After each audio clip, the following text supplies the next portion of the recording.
Alright, homesteader family, so I just got the truck unloaded here at the homestead and I'm going to show you what it looks like. So check that out. That's how many greens I got in that entire truck from New Roots Farm LLC out in Pueblo.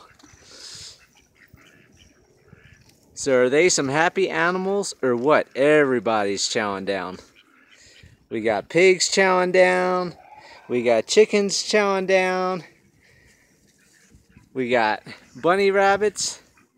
We got the goats. We got ducks. The geese. Everybody's enjoying it. And I even got a couple bucketfuls over here. And everybody's just hanging out. Some of the ducks are out there swimming and relaxing. And other chickens are just hanging out. They don't know what to do. But anyhow, that's that whole truckload.